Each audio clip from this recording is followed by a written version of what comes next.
ولی بینران آلیان شیعه پارو بنا لسر دو برایان بگمان چارچوبه هفبندیه جفتح ناصر حکمه بگمان جه دهمان دم دولت یاسا پکته او آلیان دنیان شیعیان پکته یعنی کومه که آلیان جدا بیرو بچونن جدا بگمان برجواندین جدا دو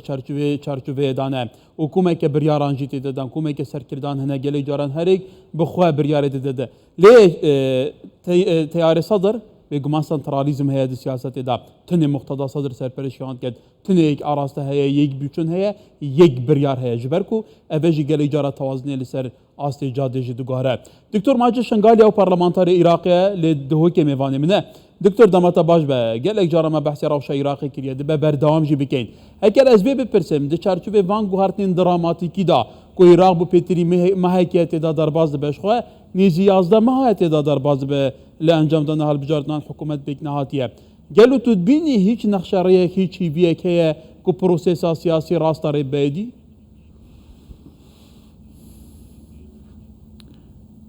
دم باش بوتا کاکار و همی تمجوان قناة کردستان 24 براستی یعنی همی واقع دبیجت لازم پروسس سیاسی برو پیش شد یعنی چه اگر نیه براوسته راسته ابرو مثلا كتلة صدري مقتدى الصدر بهمي شوا دفيت هلوشاندني برلمان بكا وبفي شوي بميني انتخاباتي هالبجارتني بيش وقت بكا بس بچه آلية بچه تفصيلي هتانا ديار نقرا فبراستي همي لياني سياسي كرد سنة شيعة اتفاقك درستيها لسر هالبجارتني بيش وقت بس بچه آلية اتفاق نية كتلة صدري دافيت نفسي حكومة بمينة نفسي كوميسيون بمينة نفسي سياسة بمينة إطار تنسيقي دافيت حكومة تغيير بكت سرو كمارك النوبت كوميسيون تغيير بكت ياسجي تغيير وتعديل دافي بكت فبراسي تشتني جوازن فتشتي درستي گفتگو هبه و بگهن حالتك وسطي هردو آلا هندك داخوازي فان جهبن وهندك داخوازي فان وبراستيجي هتانها هم دبهنن بأنه هردو آلي إطار تيار يعني بحث نقرنا بأندو شريك نواهن لفي وطني هنا كرد سنة وهندك لا يعني ديجي هنا مستقل بأنه دا همي بريارة سياسي لخو لهردو آلا يعني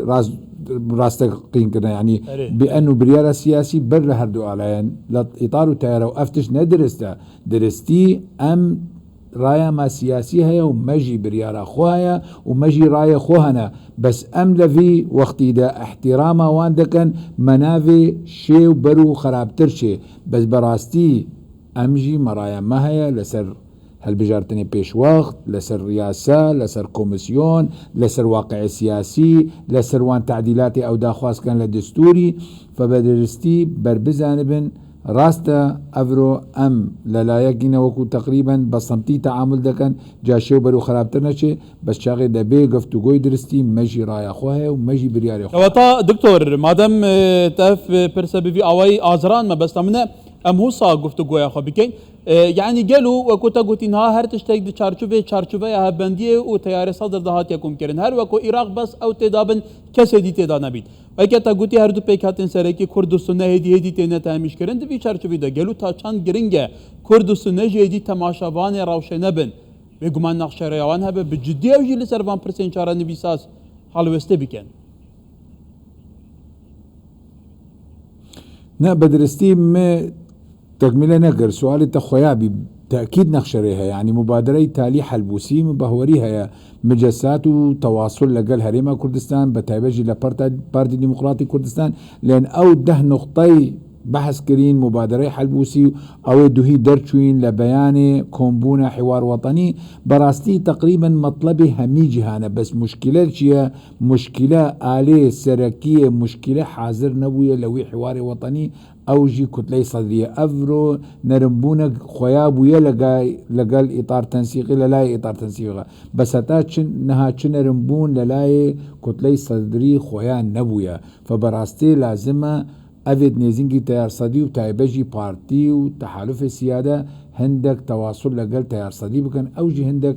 نرميته بكفتي جاب بريفتشي يعني حل شيا حل أفرو يعني هكا حلي برلمان نابد بچی شوی حلی پرلمان نوی هكا پرلمان خو حل نکد بهور نکجی بفی شوی نها پرلمان با زورینه اطار تنسیقی خو حل بك سر داخوازی تیار صدری محكمة اتحادی نشد پرلمان حل بك اتفاقی لسر هالبرجارتنی پیش وقت نبید لسر حکومت نبید لسر سر حکومت چی نبید لازم ما ام نغلقا دفقرهن وی صراع خوی اگر بگریانا پارلمانتارین صدر بناو پارلمانی او دکتور زور خرابه يعني بدرستي از دبيجمتا خو محكمة دستوري قراراتي وان سياسيين او قراراتي وان لواقع دنيرد تشهمي لعراق احتمال شبد بس للايم من نا دستوري ونا قانوني وقراندني البرلمانتاري كتلي صدي لا برلماني نا دستوري ونا قانونية خلقكي برلمانتاركي بحريتي خو بإرادة خو استقالة خو دايا بتوقيع خو بله كواتا دكتور يعني جادا عراقي بيتر آزريا تشريني جادنا سرخات اوجيك بيگومان گفن خو نشاندان برفرد كن ويكا تاگوتي بيگومان صدريجي که بردام دا خازينوان هندنك او بلاتفورما كو حتى فيگا في اداره عراقي كي او هم سياسة مدارة تبيا بچني دي او بكيرناهن كسين تجربة كرينا ودا خازينوان جي بيگومان بردام تنا دوباره كرين كواتا دبي چارچو بيدا گلو هكا روش عراق دفي بازني دهر بزفريد تو نابینی دی روش و تونتر و دجوارتر ببه هر بزانیاری انت هزه که تایبت یا کو گریدای سرک وزیر عراق لیکرکو که به امر مصطفى کاظمی جبو دبرا کسی که هاتنا برنجاره کدن تو به روش چاد بینی وان پیش هاتان يعني براستي ام شيوكي سياسي بحسب كان مسألة عراقية مسألة داخلية بتني تأثير إقليمي ودولي جهة يعني بهورناك أو لايانت إقليمي وكو إيران ولايانت دولي وكو أمريكا بهن أفروشا بروسيسا سياسي بفي شيوكي يعني حضور بلاس خارتي لحواري وطني رسالة ومسجة بأنه لقل حوارية بياني مجلسي أمن خوياي بأنه لقل تفعيلي مؤسساتي دستورية ولقل استحقاقاتي دستورية يعني نها بريار همية بأنه كتلي صدي بنيف قفتوغو جابوكين حلقي هل بجارتني بيش وقت اتفاق لسر هيا بس لازم اتفاق لسر آلية واتفاقك السياسي لسر مادي هفتي وشش لدستور بي كتلي فائز بأنه حكومتي تشكيل بك لسر هندك اتفاق لسر برياري گۆران كرني دستور هبه بس بشي شوي كرد قبول ناكن گۆران كاري لدستوري لدجي ماوي هرم كردستان بن تشتي دجي براستي گۆران كاريا مصطفى كاظمي براستي گۆران كاريا روتينية قالك جالا قوات لكركوكي دا چن بغداد دين كركوكي دا چن موصل دين افا يعني لازم تشتكي زيدا ندين بس احتمال بشتي وي دربازبونا وان